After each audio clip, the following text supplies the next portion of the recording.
Hi everyone, it's Mr. Chris from Diary of a Linking Geek. We've got a great show lined up for you this evening. We're going to be chatting with Jasper Burch from Pine Island Games. We're going to be chatting to him and talking about his experience with Kickstarters and game founders in general, to offer maybe some insight into an interesting perspective on why sometimes publishers and independent designers cancel their funding when they've reached target. Very interesting topic of discussion and full of all sorts of kind of debates. So please feel free to join the show, hit in the comments with your questions, and we will try and answer them as best we can. Jasper is a friend of the show, and we're excited to have him on to talk about this interesting discussion. So go grab yourself a drink, maybe even a snack, and the show will start in just under a minute. Take care. Speak to you soon.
Hey everyone, it's Mr. Chris from Diary of a Linking Geek, and I am currently trying to figure out if I've got an audio loop in my ears or not. Because we are doing a first, and yes I have, so I'm going to unplug them. We are doing our first. We are doing our live to not only just Facebook, YouTube and Twitch, but we are also now live streaming to TikTok, which is a first and a new thing for us. So do bear with me if there's any technical glitches. I have my guest, Jasper. Hi, Jasper. Hey, Chris. Hey, everyone. Yeah, not too bad, not too bad. So this could be tricky. So I can just about hear you, but also an echo in my own ear. So there's no sound on TikTok, apparently. So I'm going to hopefully see if that's fixed. Sorry, TikTok. You can't hear me apologizing, but yeah. I'm sorry. Apparently, there's no sound on TikTok. Yeah. And it's a beautiful day outside today in New York City, so I do have my windows open, which I didn't realize it could get loud. But there was just a siren that came by, so I'll try and punt off the conversation if it gets too loud. We are pretty high up. We're 5th floor, so there's not a lot of street noise, but sirens tend to carry, as they should. Yeah, and I've got going on a double echo here because the TikTok is lagging, so I don't know how this is going to drive me crazy or not. Yeah. But we'll see until I can figure out. Well, if you want, I can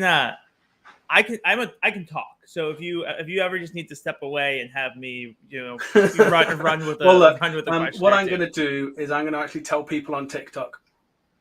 Yeah. To come to the YouTube. We're fine.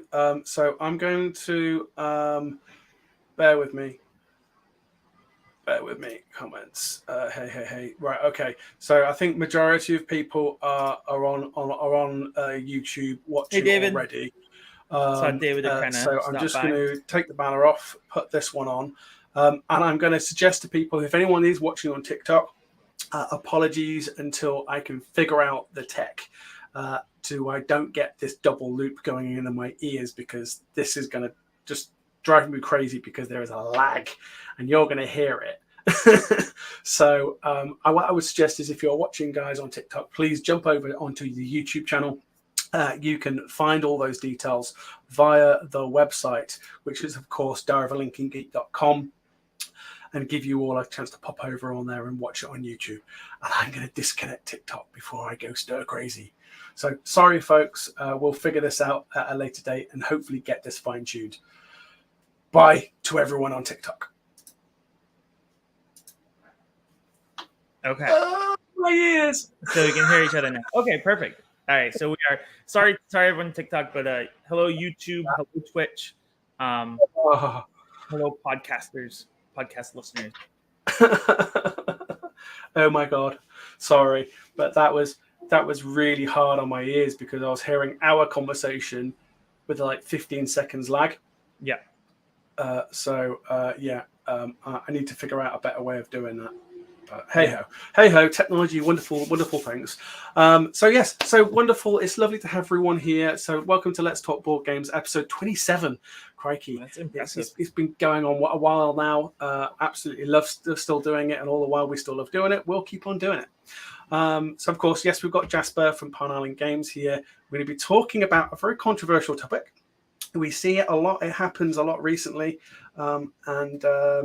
some people may like it going on, and some people might not like it going on.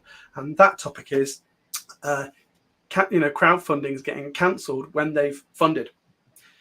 We've seen a few of them just of recently. There's lots of rhyme and reasons for it, isn't there, Jasper? Yeah, it comes. I mean, there are, and it comes down to. I mean, I'm sure we'll get into a lot of them, but a lot. So the high level of what it comes down to is momentum matters on campaigns. And so, and we'll get into sort of why and the numbers of that, I'm sure. And so, publishers are incentivized to have lower funding goals so that you can fund faster, so you can fund bigger, so you can fund better, and have, reaching for stretch goals a lot more exciting than reaching for that finish line. And then, not raising enough to sort of cover their true costs. And a lot of that comes down to sort of what stage of the project they're in when they go on Kickstarter, how much they sort of pre-funded and all of that. But I'm sure we'll peel back the lid and dig in. But yeah, there's a lot. And sort of from our one campaign that we've run, and then to the next one that we have coming up, I have some real experience with thinking through some of these topics and with understanding sort of the budgeting for a lot. Yeah. I mean, so not only we do catch up with you as well, because of course it's been a while since we spoke. Yeah. And you guys have successfully funded your own game, which is of course Nut Hunt, which I played on TTS, which I absolutely love. I'm really hoping, that I think if I remember correctly, Steph backed Nut Hunt as well. Yeah. So Dino Girl, so we will be getting a physical copy as part of the Diary of Lincoln Geek team to actually physically play. Because let's face it, a Dead Tree version is very different to playing something on TTS. It's always a different beast. There are games, and this is something that we're thinking a lot about. So Nut Hunt, we successfully funded back in June. We're ahead of schedule on our manufacturing. I'm expecting a manufacturer prototype within a week or so, which would mean we'll be done with assembly in early November, which means we're on track for a January fulfillment. Things can get pushed, freight can get delayed, there's risk there. But it is still available for late pledging. So if you haven't picked up your copy and you want one, hop on over. You can find the link at pineislandgames.com/nuthunt, and then there's a link to the backer kit there. Chris, I do think right there on screen for everyone. I do think it's interesting you mentioned Dead Tree versions of games versus digital, because that's something I've been thinking a lot about. So our next Kickstarter after Nut Hunt is Sigil, and we're aiming a March 2023 Kickstarter for that. And I think that some games port much better to a digital application than others. So Nut Hunt, I think, is very fun digitally, but I think it loses a lot of the magic because it's a very tactile game where you're rolling a die and moving this fox around. Well, exactly. You've got the fox, you've got they've got the squirrels, clambering around. It's got charm when you've got little meeples like that. So yes, exactly. I know, I totally agree. And our next game is a 2-player dueling game. So it's also very good physically, tactile. You're placing stones on the board, but ports much better, I think, to a digital application. I think 2-player dueling games can do that, tend to do that pretty well. Chess ports really well. Something like Magic the Gathering ports very well. So we are actually coding up our own browser-based, free-to-play, nothing to download, digital version of the game. And we expect to have that out later this month. So I'm really excited about that. We crashed it 2 days ago because we uploaded a new database and that crashed it. But we're bug fixing. We're in the bug fixing phase before we put it out in front of people. But on our end, it's playable. So we have new servers as of last week. And we should be good to go within a couple weeks here. So that's really exciting as well. So you can follow along on our website again and get on our mailing list to get to play Sigil online when it launches. Yeah. Well, we'll be chatting more about Sigil later as well, which I'm always excited to talk about new games that are coming. But of course, that hot topic that we were talking about, I mentioned earlier, and cancelling Kickstarters when they've been funded. There was a particular one that really got both us going, didn't it, on social media, which is why we said, let's have a chat about it on the show. Come on, let's talk about it. And to say it was doing very well with its funding goal, it had 100. I know we're not going to mention the game because I don't think it's particularly fair. We're not outing anyone. It's just an interesting topic for discussion. I think it's a hard situation because I think a lot of listeners and viewers will know what game we're talking about. And on the whole, right, I don't think that the creators were, ill-intentioned or malign. No, they weren't ill-intentioned. No. Yeah, they made a mistake, and they made a very costly mistake for them. I have this view where, if your Kickstarter fails to fund, it's a setback, right? Yeah. People will be disappointed because, it's a setback. But funding and then either not fulfilling or canceling. Not fulfilling is worse, but, canceling is also, that can be business ending. It can destroy, it can really hurt your reputation. It can take years to sort of come back from if you do. And it's such a huge gamble as a publisher to have an unrealistic funding goal that, because I don't want to pretend like having a low goal isn't helpful to a campaign, because it is. But it's also like you're playing with fire. If you have a funding goal that you can't actually give people a product at. Which is really sad. It's heartbreaking for the backers who are excited about a game, and it's devastating for the creators who now have a huge setback to their reputation. And, the game in question, they say that their company is going out of business because of this, or they're breaking up the company because of this. We'll see if that happens, but that's what they're saying. And it's also very damaging to other creators, and especially first-time creators, because Kickstarter is very much a shared ecosystem, and when one creator erodes trust, that erodes trust for all the other creators, and it especially erodes trust for first-time creators who can't have an established track record yet to show that they've sort of delivered on their promises. So, really unfortunate all around, and I'm sure that the creators are hurting the most. So I think that you're right. I think there will be. But also sometimes it comes down to how it's communicated across. I think like you said, a lot of people are going to know what game we're talking about. Like I said, we're not wanting to out them. We're not trying to, tell them off for doing it because, it's a brave decision to still cancel something. But sometimes it's the way it comes across. If there was a bit of transparency earlier on and saying, we know while we've funded, we need to get to this level to make it cost effective, then yeah, but there was none of that.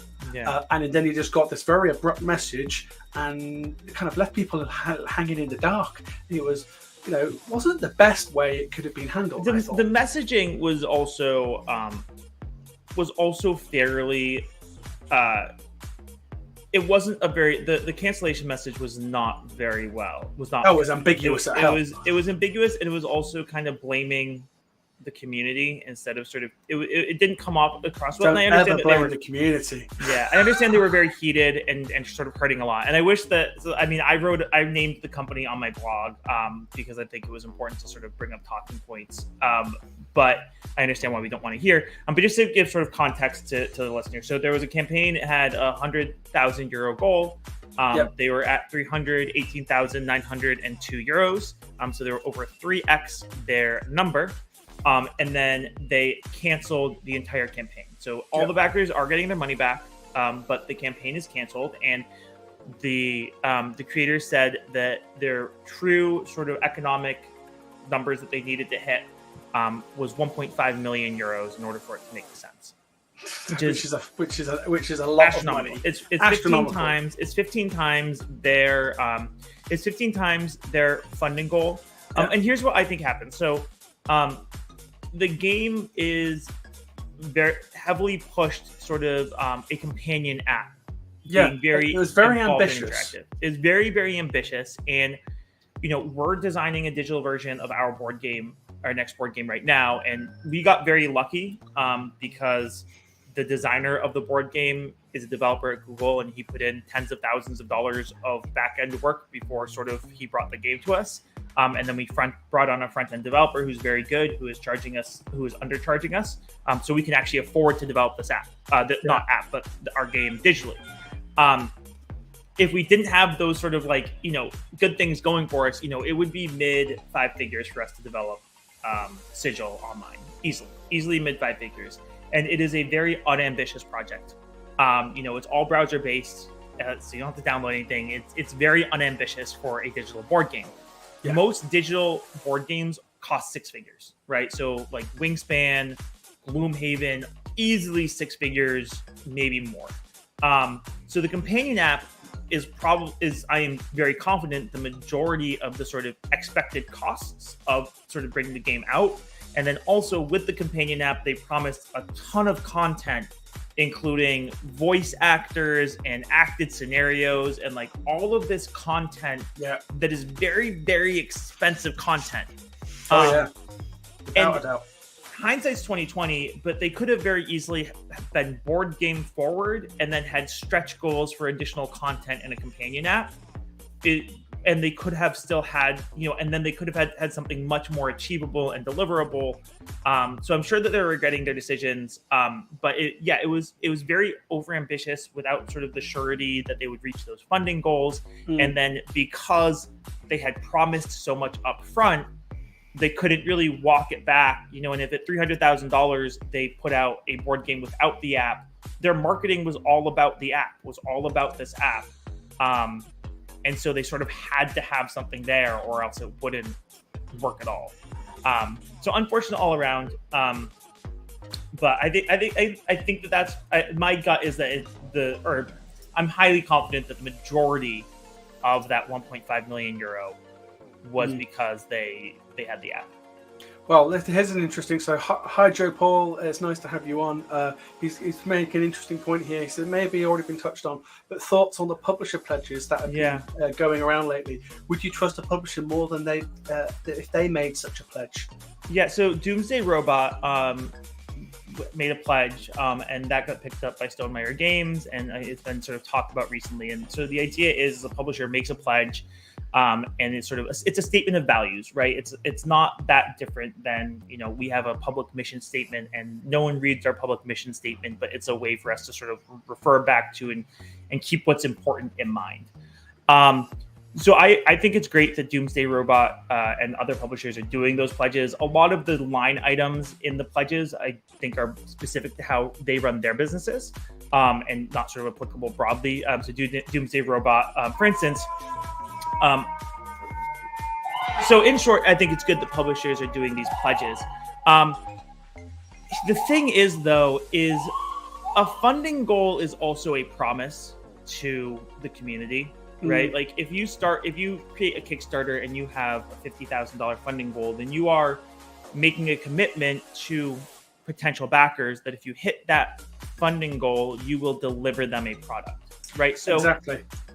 So I don't know that pledges are, if pledges became ubiquitous, which is, I think, my favorite word today.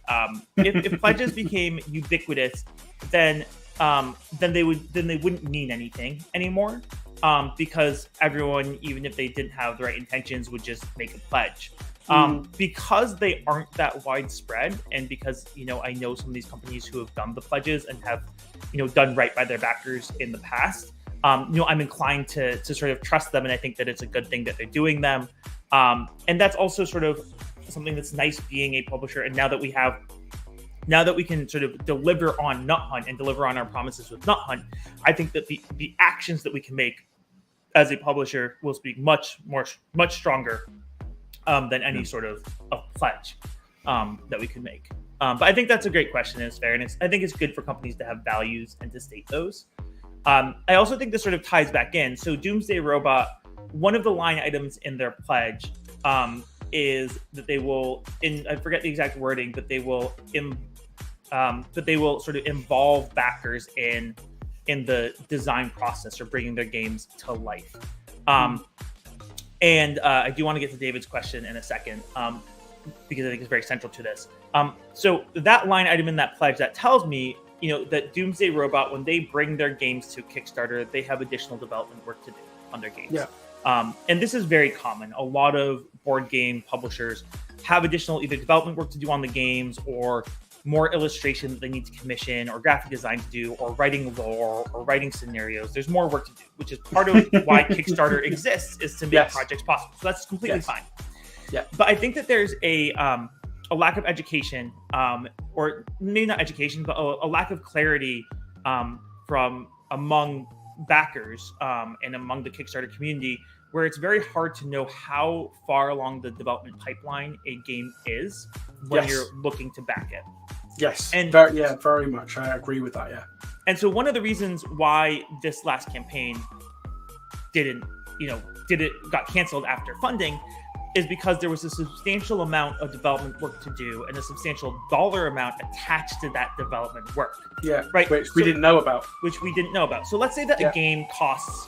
So our games, bringing them to market, let's say it's $50,000, right? And you can bring a game to market for $5,000. You can bring a game to market for $150,000, right? There's a broad range of what games can cost. Some types of games are much more expensive than others. But let's just say that a game is $50,000 to bring to market. So if we as a publisher, and let's say that a print run, our minimum print run is, let's say $15,000. Yeah. Right. Let's say that it's, 2,000 games at $750 a game, and then freight is, let's say, 2,000 more. So let's say our minimum print run is $20,000, or to get the game stateside, right? Yeah. So, if we put a $20,000 goal on Kickstarter, and we hadn't done the $50,000 of development work, and we funded, let's say $40,000. Well, now we still have $30,000 more dollars that we have to spend out of pocket in order to do the development work and then do the print run and get it stateside. Whereas if we had done that investment up front and then we hit the $20,000, well, we don't have any more expenses, right? Like, it's covering everything that we have to have, and we are likely, making marginal money because we aren't selling the games for what it costs to manufacture them, right? So it's one of these things where if you set a low funding goal on a platform, then I think you either need to have brought the game to a point of development where you're ready to ship it to manufacture, which is sort of our strategy, is we're doing all of the actual capital intensive expenses up front, so the Kickstarter only has to pay for manufacture and fulfillment. Or you need to have a plan for how you are going to cover those extra costs. And maybe those extra costs are covered because you have a war chest that you just don't want to tap into, which is completely fine. But you have a plan where, like, you hit your low funding goal and then you do have this war chest if you need it. Or, if you don't have that either, then realistically, you have to set your funding goals higher, in my opinion, because one, I think it's the ethical thing to do. And two, if you don't set your funding goal higher and then you min fund, then you don't have a plan, and you've kind of not only screwed the project, but you've screwed your company over. And that's a very sort of short-sighted view of, what you want your company to be, right? Like, we want to be a board games publisher. We want to publish board games for decades to come. We don't want to publish, our goal isn't to get one game across the finish line. It is, because that's what gets us to the next game and gets us moving forward. Yeah. But we aren't going to kill our company over one game. And I think that's something important to think about, is sort of where games are in development and how far along the pipeline they are. Because if they're further along that pipeline and there's been more of an upfront investment, then you can have a realistic lower funding goal And maybe that means that the publisher won't make money if they min fund, and they'll lose some of that money they made in that first upfront investment. But that's not on you as the backer, right? Like the publisher took on that risk, and the hope is that then they can recoup that money with future print runs and by selling the excess units that they print and sort of still make the money back, just not do that Kickstarter right up front. Exactly, and that's where kind of David's question comes in about, having the benefit of having a low funding goal. And what's the bottom line success is significantly higher. No, I think it's also worth though talking about because I think that the benefit to having a low funding goal is also very important to sort of it's a sneaky trade secret, isn't it? Because people can turn around and say we funded in an hour, and they hope that the momentum keeps going and they get this immense success, and it works for some people. The gamble pays off, but in other instances it doesn't. Well, I think we can put some numbers around it. And we can actually put some numbers around it. So for Nut Hunt, 50% of our backers found us through Kickstarter. So 52%. So this isn't so Kickstarter tells you where traffic came from. I have a siren, so if you can't hear me, just bear with me for a second. Boys of New York. Oh, Joys of New York. So Kickstarter gives you sort of a traffic report on your campaign, which is where people clicked to come to your campaign from. So I'm not talking about that. I'm talking about a survey that we did of backers. And we had 52% of backers tell us that they first heard about our project or they found our project through Kickstarter, which means that Kickstarter's algorithm is a very powerful tool for helping people find projects that they love, right? So first order, sort of that's what it is. But it's a little bit more complicated than that, because the way that Kickstarter's algorithm works, as far as we can tell, and we don't have, we can't look behind the curtain, but as far as we can tell, sort of the number one driver is, funding velocity and dollars funded, right? Sort of that's the main thing. Then backer count, velocity, and number of backers. And then sort of interactions and comments also seem to have an impact. When we had days with very high comments, we were higher up on the pages. So those are sort of the three things that seem to matter. Now, funding level and percent funded probably matters, but it's hard to disentangle that as a correlate with dollars funded. It's sort of hard to tell. Now, what we do know is that publishers advertise how quickly they funded. We also know that you can sort by percent funded, and there's a lot of people who don't back unfunded projects. And it seems to be a correlation between how quickly campaigns fund and whether you get that Projects We Love badge on Kickstarter, which is very, very powerful. We haven't had it, but I would expect that it's, tens of percentage of funding bump if you get that badge, like very, very powerful. Mm-hmm.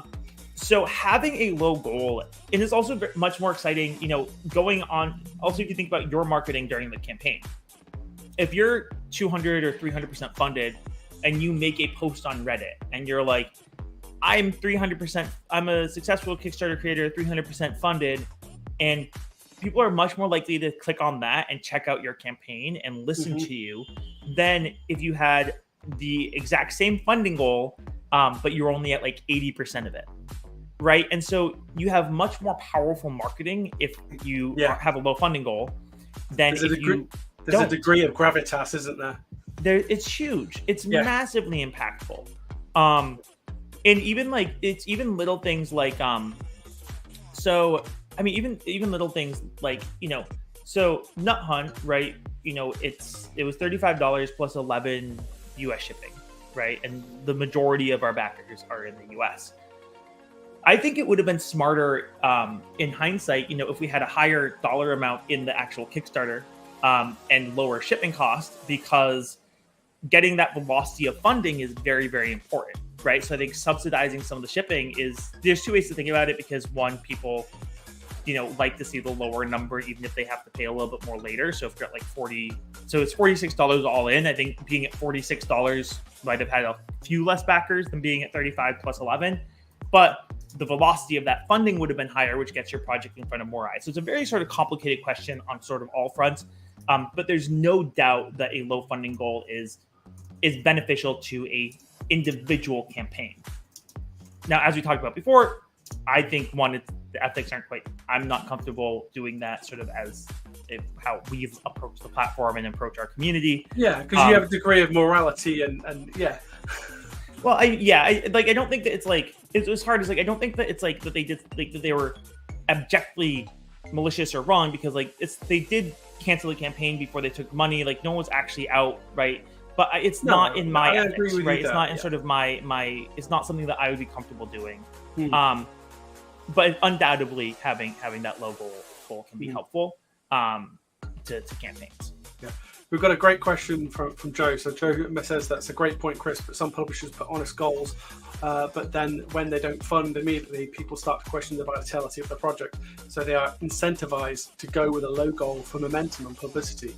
How should publishers address this? That's a very good question. I think it's very hard for publishers to address because and so this is one of those things that's also sort of tough because, my solution of having a reasonably low goal, but then having put in all of the capital up front so that we're taking on more capital risk, right? So my solution, though, benefits people who have capitalized their business enough to be able to make that investment, or have a successful larger company that sort of has this war chest so they can bring their games to that point, right? So it's hard because like if we have a realistic funding goal of like $15,000 or $20,000 and we're comfortable getting everyone their games at that level, and you're a newer creator who needs $40,000 to both finish your development and get people their games, then we have a competitive advantage over you, right? Like there's no doubt that we do. And so it's really hard because I understand why someone would want to remove that competitive advantage on this given campaign, but I think it would still be like a really bad decision long term for them and their business and sort of for how they interact with the community and all of that. I think it's really hard. I think that like I don't have a good solution for it because the fact is that humans are, we are communal animals and we value what other people value inherently, and if we see other people excited about something, we're more likely to give it a chance. And there's smart reasons why, right? Like if everyone's really excited about something, then yeah, it's probably more likely to be a good project or a good campaign than if no one's excited about it, right? There is some intelligence of the crowd, but it's not absolute, right? So I don't have a good answer. I don't think that publishers have a good way of addressing it. And I also don't think that they're incentivized to, because like if we have a campaign that funds well or funds quickly, like why wouldn't I advertise that, right? Like, and I have confidence in my game and my campaign and my product, so why wouldn't I want it to have a better chance at getting that next marginal backer than a campaign that like I don't have faith, like I don't know the designer, I don't know the creator, I don't have any reason to sort of have faith in them as a creator. So I don't know. I think that if you want campaigns, if you want it to be a level playing field among how quickly campaigns fund and across publishers, then I think as a consumer you have to make a concerted effort to hunt down and find those campaigns from smaller publishers who you trust, who you can believe in, who you want to succeed. Because there is we're trying to break in to sort of be one of the big kids in the playground. And so we're doing our best to do that. And, it's a risky and expensive endeavor, but, I think we're chipping away at it and getting there. But if you want a small publisher to have the same shot as CMON, then you have to support those small publishers as you would CMON. Oh, yeah. I mean, I don't think CMON's ever funded and then canceled. So we aren't talking about CMON for this specific thing, but people have been mad at CMON for other things. Yeah. But yeah, if you want to support smaller publishers, you have to support smaller publishers. Yeah, no, exactly.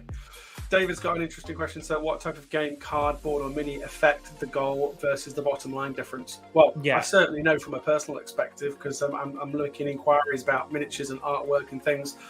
Minis affect the goal and bottom line quite dramatically, because obviously there's a lot more involved with them. But what's your perspective? Yeah, I think that minis are I think and you have to think about both the development cost and then the manufacture cost, right? So for minis, the manufacture cost is undoubtedly the highest, right? You're paying a couple $100 per mold that you have. So every mini is a couple $100 there. You have to pay for the sculptor and things like that, and then it's just more money to produce miniatures. You're looking at depending on your print run, 10 cents per mini type thing, maybe a little bit more, but like it adds up really quickly because it can get really complicated and add especially up when you've got multiple molds. When you have multiple molds, when you're running 20 molds and all of these minis, it adds up very, very quickly. You also have to have a bigger box, and a bigger box is much more expensive to freight. So there's tons. So manufacturing a mini game is undoubtedly more expensive. Developing a mini game, so getting all of the illustration or analogously the 3D modeling done, I think that card games are probably more expensive to develop on average. Now, it depends on the illustration and the quality of the illustration to a large extent. So if you're looking at illustration for a card, could be anywhere from $200 to $1,000 per card. Which is mental, because when I remember from what you guys did with Nut Hunt, you had lots of illustrations from your tiles to your cards.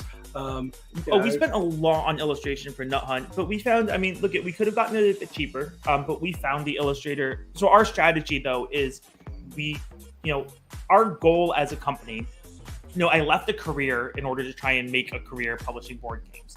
So my goal for the company is to get it to a place where I am making a real living off of publishing board games and get to do that publishing board games. So we're not there yet, right?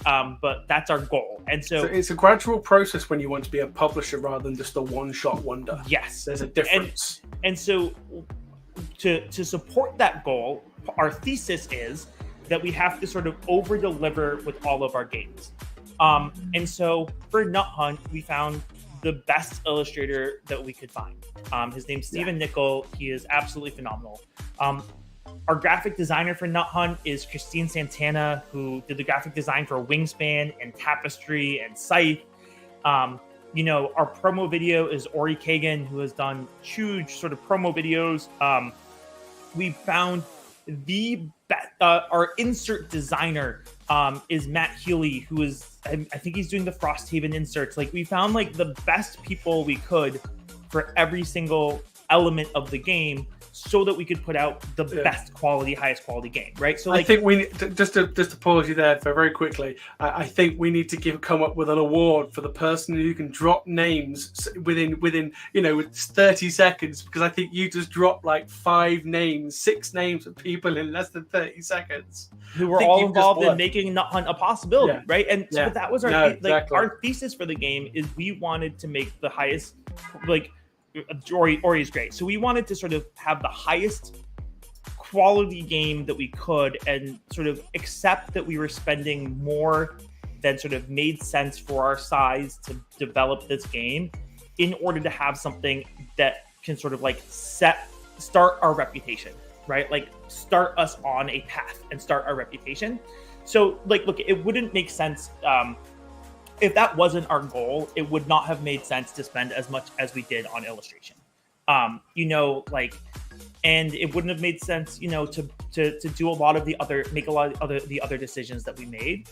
But we're approaching this from a very specific sort of angle and goal, which is also why, like, our second game, where we will have a full digital, browser-based digital version of it that anyone can play. Even with having gotten extraordinarily lucky with the partners, where we're getting it at a very reduced rate, like, it's still expensive. It's still expensive, and it's still very time consuming. I'm finding that out myself with Hedgehog Haven. Right? Like, if that wasn't our goal, then we wouldn't do this. We wouldn't have made these choices. But our goal is to sort of catapult ourselves into sort of, to be a bigger player than sort of our age and size tells you we should be, by putting out games that we think are absolutely incredible and developing them as best as we can. So it's hard, right? But it's because I think, so back to the original question, in terms of like a TCG is going to cost more to develop than a miniatures game, but a miniatures game is going to be much more expensive to print. So it comes down to how much more of the development cost is left after the fact. Because if you are a TCG and you've already paid for all of that illustration, like there's been a ton of big TCG Kickstarters, which is a whole nother topic that I can get into. I call them speculative TCGs. There's been sort of one or two real ones, and then the rest of them are sort of, NFT-esque, I would say, in a big way. Not NFT-esque. No, I don't like the idea of that. Yeah. But there's been one or two real, like sort of real, this is a game first type ones that have done quite well. I think one of them is Dream Something, and they did all of their illustration ahead of time, right? And they raised over $1 million. And the marginal for every booster pack of a TCG that you sell, your marginal profit is high, right? You make a lot of money per unit that you sell because booster packs are very cheap to make. But there's a very high development cost to getting to that point. And then this is the thing that you got the ways of the scales in both aspects. From the designing and doing artwork to doing miniature stuff, it all weighs up. And you at the end of the day, you're all trying to get to the same goal, which is to have a game which is physical in the world for people to play and enjoy. Yeah. And there's different different players value different things. People have different priorities when they're playing a game. Going back to Simon, Zombicide has a standee version that's now at Target, right? Marvel Zombicide does, and I think it's not the full gameplay that the Kickstarter was, but it's substantially cheaper, and it doesn't have all the plastic minis, right? So if you want the gameplay and you don't value the minis, there's options for you to have the gameplay without the minis. And I think that's really, really important. And the thing is, I've seen some games, who are, designers who have opted to do standees over minis. And I tell you what, it's brave because, that we see games in the miniature market, do extremely well. And there are some stunning games out there with some stunning miniatures. Yeah. But for when you got a designer and a developer, brave enough to turn around and go, well, look, no, we don't want to risk not funding. We want to try and, get to a point where the game's, out there and in the real world. Maybe later we look at doing miniatures, but in the meantime, let's go with cardboard standees, acrylic standees. I think I try to remember the game now, but there was one we had them on the show, a few months back. It was like a D&D, brawler type game, and they were opting for acrylic standees, and I tell you what, they looked good. They had some presence on the table. Sometimes miniatures aren't always needed. If there's no added value, then why bother? Yeah. And if your standees are thin enough, then no one can attack them when they're turned sideways. Yes. But no, I think we've covered quite a lot, and we've gone over quite a few of all the aspects about this. And I tell you what, I thank you for your insight, Jasper, because it's useful to kind of hash it out, because sometimes people just don't realise. There is a reason for these things. There is reasons for cancellations, but there's better ways to go about it, and we've talked about that. So let's have a kind of a catch up with you then, because it's been a few months since we spoke. The last time we proper spoke, I've got, apart from seeing you on TikTok, call, because I see you on TikTok most days, and I swear I feel like you're a friend more than a game developer, thanks to TikTok. I think that's one of those. TikTok is I think unique, at least in my experience with that, because I do consider I consider you a friend. I know that David is watching. I consider David a friend. There's a few other TikTokers who I consider actual friends who I have made through the platform, and I don't think I've had that experience, or I know I haven't had that experience with any other social media. And I think that's because sort of our little pocket in TikTok is so niched down that we're interacting with the same people, and you can start to build these sort of, relationships. Just through interacting with people and seeing them, and it's much more informal than a lot of other sort of platforms, at least in our little corner of it. Well, exactly. I mean, we've even got in a couple of months we've got a special show with Becky. Great. And Games by Mondo. They're coming on, and we're having a TikTok developer special show. So that's fun. Yeah, so it should be good. But back to what I was talking about with yourself, though, is you came out, you chatted about Nut Hunt. Nut Hunt's now obviously been successful. Where are you with Nut Hunt? How things are going? What stage are you at now? Yeah, so things are going well. So I built in a bit of a buffer into our timeline. So our goal was to deliver by the end of March. Was sort of like what we told people we could do on the Kickstarter. If everything went perfectly smoothly, it could have been a little bit earlier. So where we are right now is my current best guess is that Nut Hunt will fulfill to most people in January.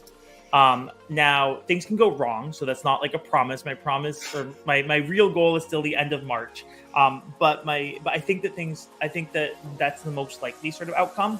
And the way that timeline works is within the next week and a half, I should have. So when you're manufacturing a board game, you proof your files, you send them to your manufacturer, everything gets proofed. Then when you're working with a manufacturer, they go out and they source a bunch of components. So they source, most manufacturers won't have everything in house. So they might be sourcing dice, they'll be sourcing the vacuum seal, things like that. It's a vacuum seal tray, things like that.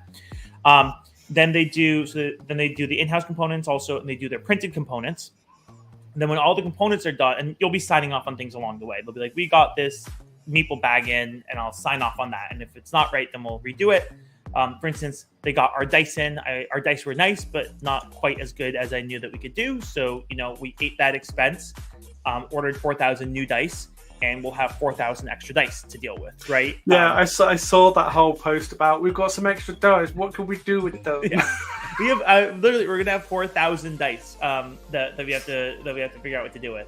Swim in them like Scrooge McDuck in right. So I think my favorite comment was someone said make one attack in Warhammer 40K. That's a lot of time. Yeah. So I think that was my favorite response. So then you sign up the components, and then you get what's called an MPC, which is a manufacturer production copy, where they assemble one game and they send it to you. And this is a little bit different than a manufacturer prototype that you can get before your print run, because they're actually using all of the inline manufacturing techniques that they don't do for single prototypes. So you get your MPC, and then you sign off on your MPC, and then it takes about 2 weeks to finish assembly after you sign off on your MPC. Obviously, that can change depending on the factory and sort of how large of a print run you have. But once we sign off on the MPC, it should be about 2 weeks. So early November, the games should be done. And then, give it 8 weeks to freight, which puts us in early January. And then, fulfillment could be 2 weeks, 3 weeks, something like that. So that's sort of my current timeline. Obviously things could go wrong. The MPC might not be up to our quality, in which case we'd push the whole timeline back because we'd have to get some components redone. Freight could get delayed. Our containers could get searched at ports. Like, there's a lot of things that can go Fingers wrong. crossed it doesn't. It's wild. It's so tough because these are the types of things that are completely out of your control. Out of your control. You can have containers, at duty for a month and a half, just because customs decided that this is the one container that they're going to pull. And you just can't control that as a creator. So sort of if things go as planned, it'll be sort of January type fulfillment, but things could get pushed. So, and what's also tough is we don't want to launch Sigil until people have their Nut Hunt games, right?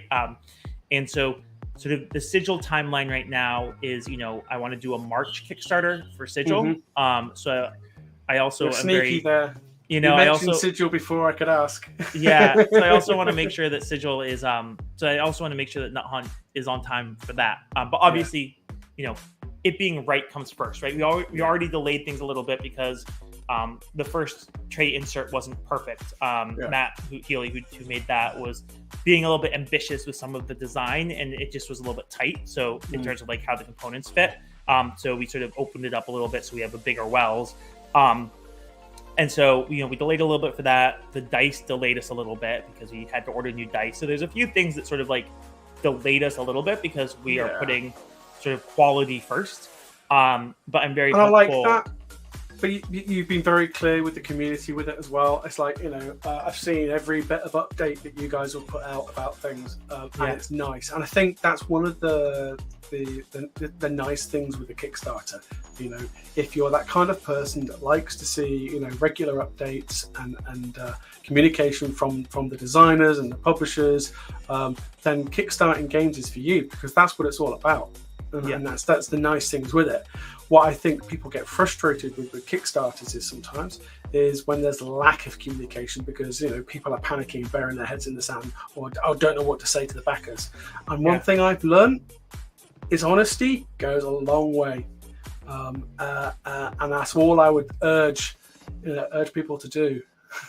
Well, I mean, and people want you to. What I've found is people want you to succeed, and.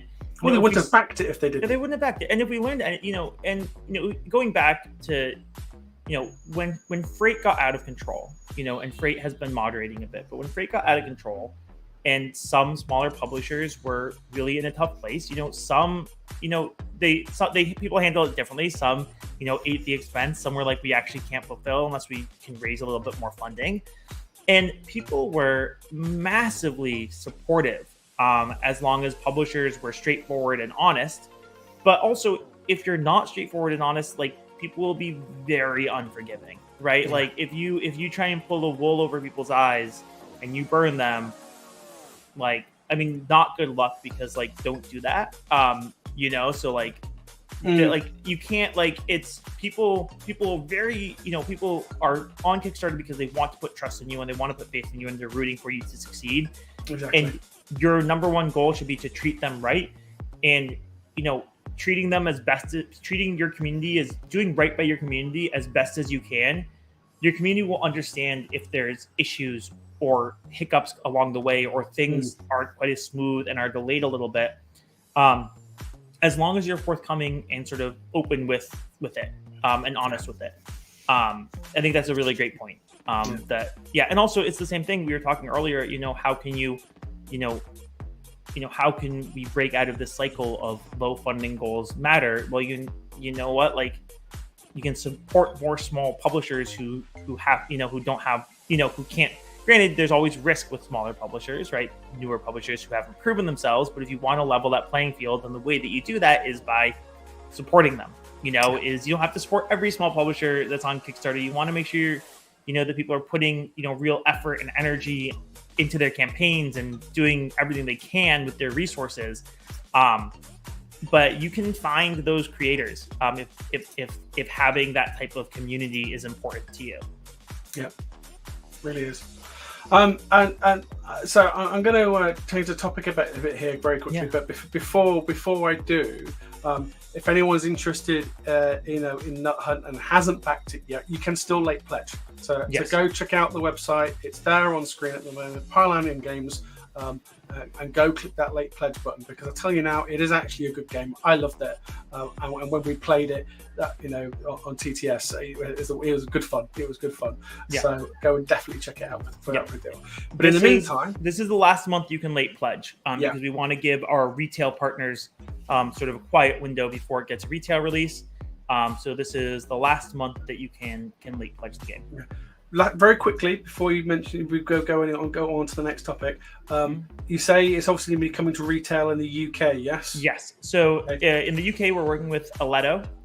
So it's not, we haven't, no ink to paper yet, but we've agreed in principle that they're taking down a couple of pallets, which is really exciting.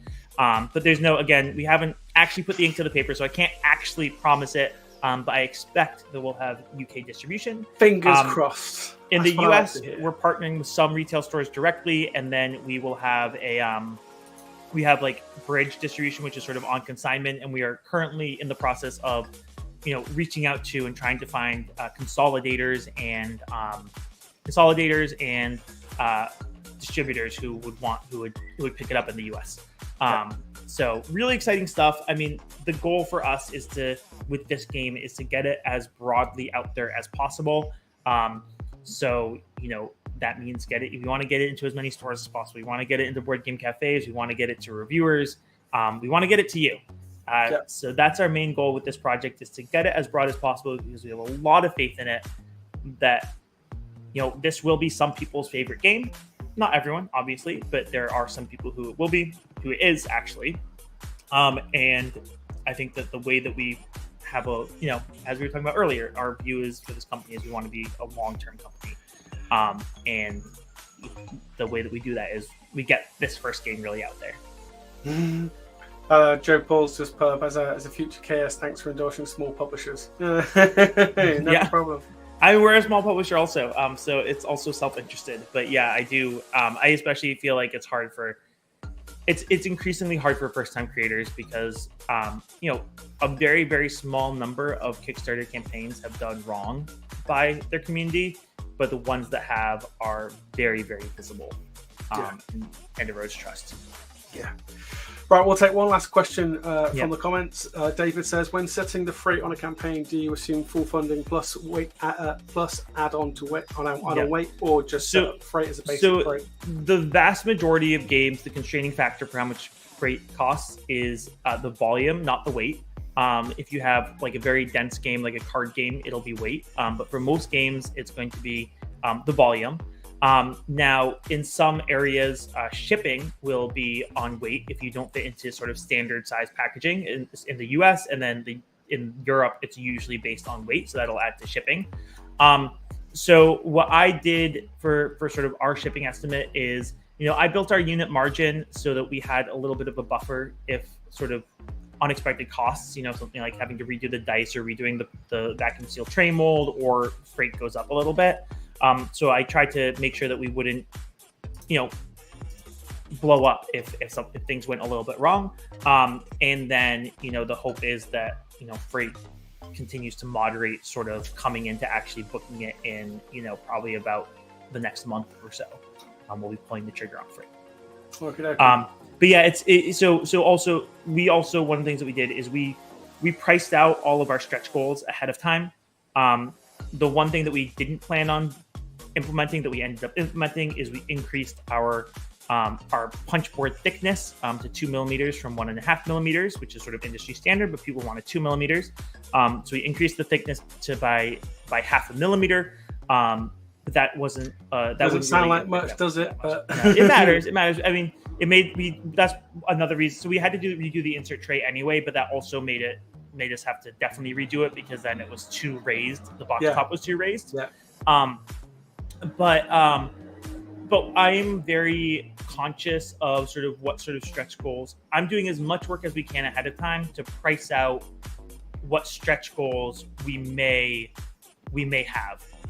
So for our next game, Sigil, for instance, I'm spending a lot of time, seeing how much will it cost to get custom metal dice instead of normal dice, right? Like, see, I love metal dice. We're pricing all of this out ahead of time. And that's one of the other things with Kickstarter, which is a really small thing.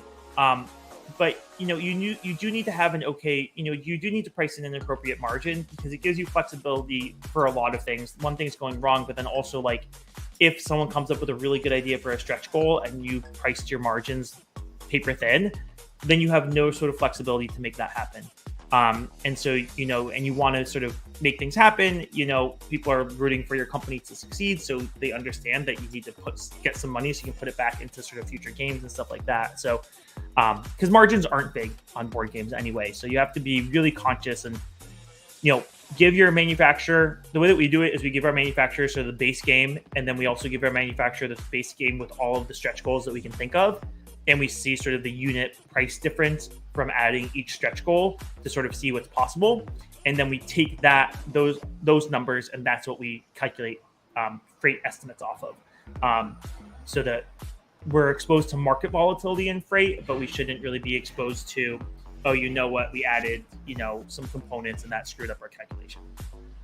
Yeah. Okay, well, look, I'm going to go there now. You've mentioned it a couple of times, but I'm going to ask you about it. So, Sigil. Yeah, Keep so it there's brief, not we've not got long left. there's not a lot on the site, but because we're waiting till we launch the digital. But Sigil is a 2-player dueling game. The best way to think about it is Go meets Magic. So on it, you can see on that board on the left, it'll be a circular board, but there's sort of these rings in it. That thing on the right is a spell that will slot into one of those rings on the board. And so a board of Sigil has 9 random spells every game. So on it, you're placing stones to try and surround your opponent's pieces so you can crush them and remove them from play. But when you fully occupy one of the 9 spell sigils, you can sacrifice your stones on it for a powerful effect. So the effect might be destroy all enemy stones that are touching your stones, or place a stone anywhere on the board and destroy an enemy stone next to it, or make 4 of this kind of moves. So it's a very, very fun game. I did not design it. We acquired it from an outside designer, and I'm very, very happy with it.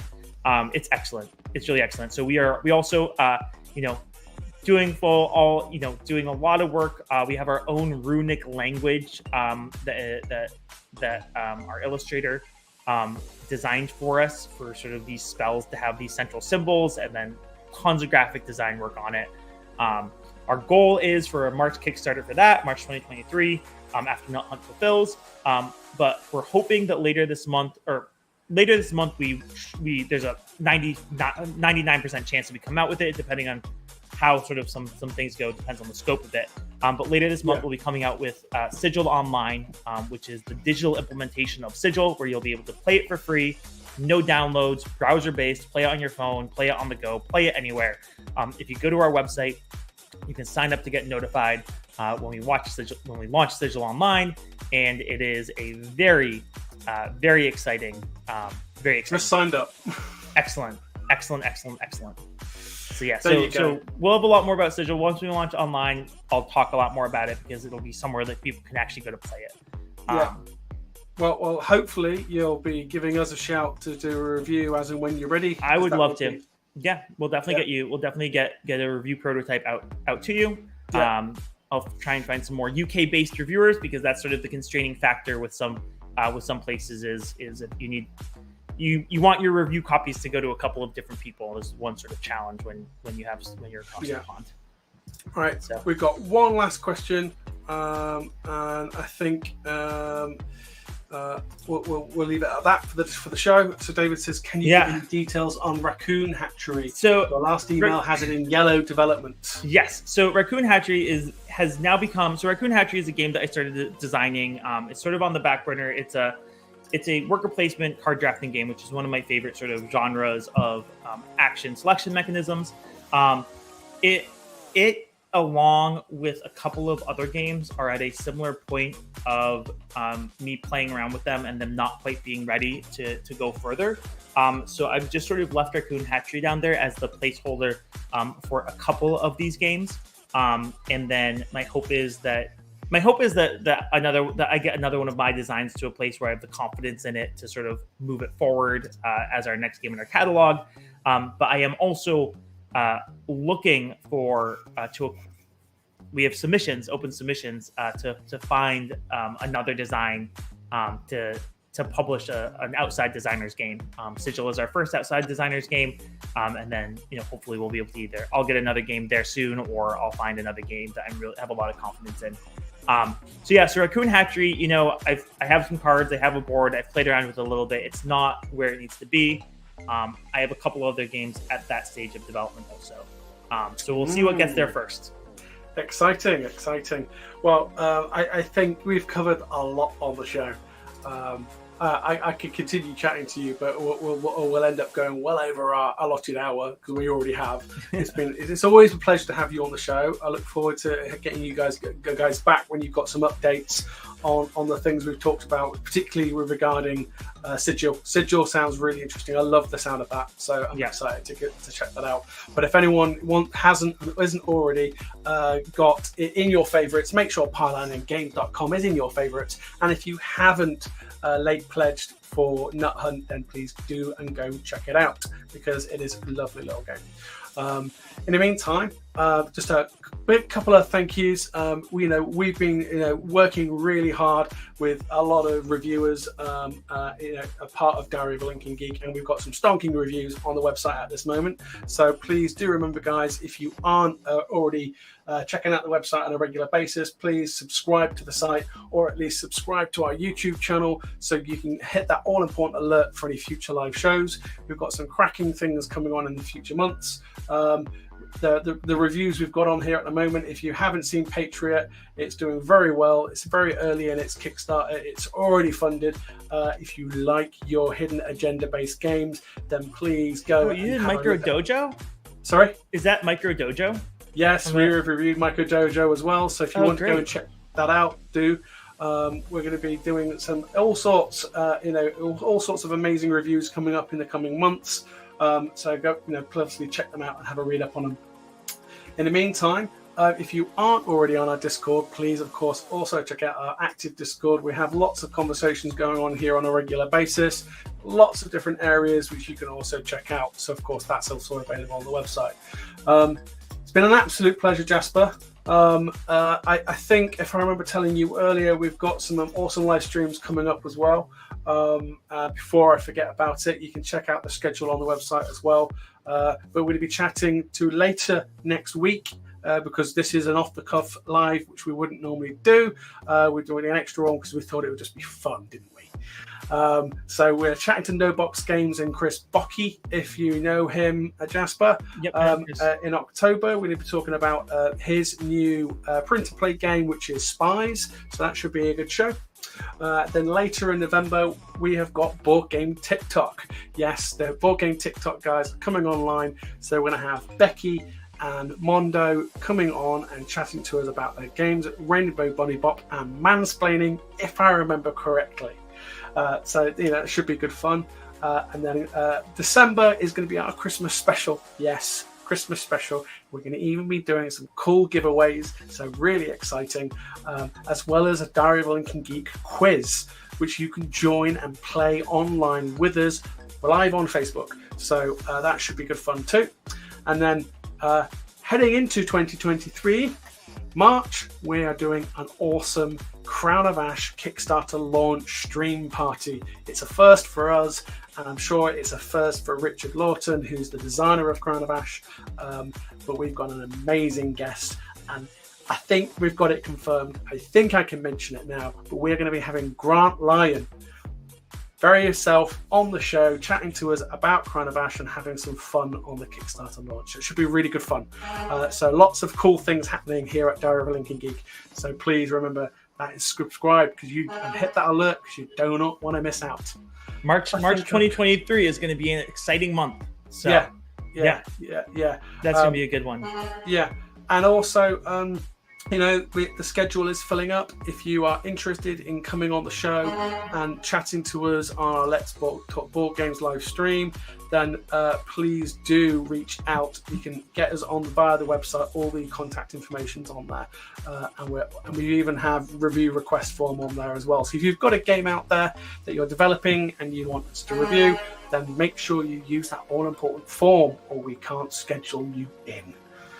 That's a lot of information to get out in less than 3 minutes.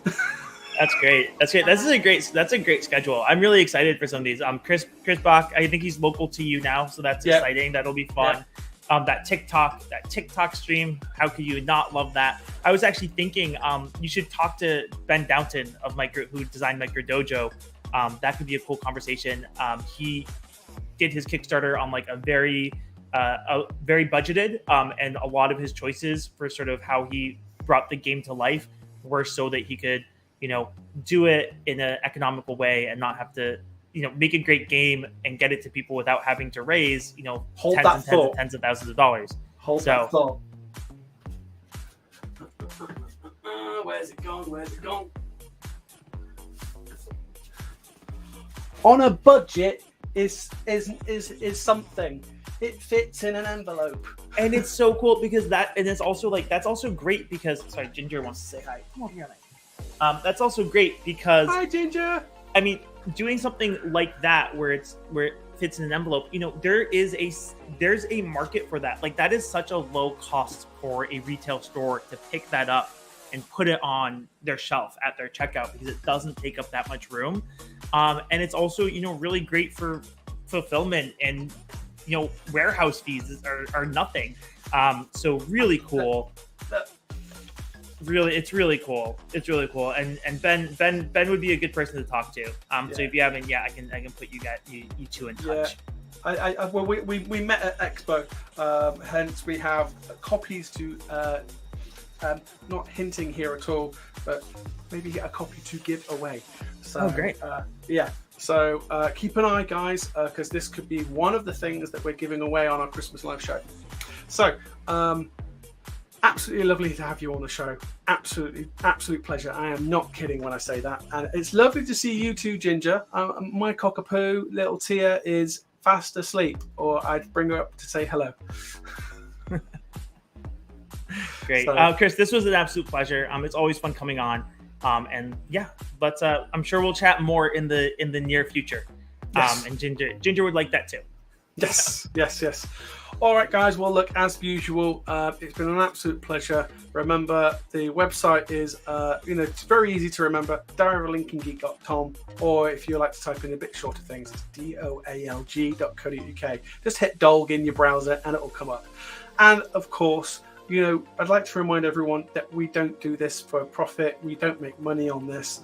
We run this because we're volunteers. So if you love what we do and want to keep us doing what we're doing, then please go and check out our Ko-fi donation page and donate to Diary of a Linking Geek, because it all goes towards keeping, you know, the website up.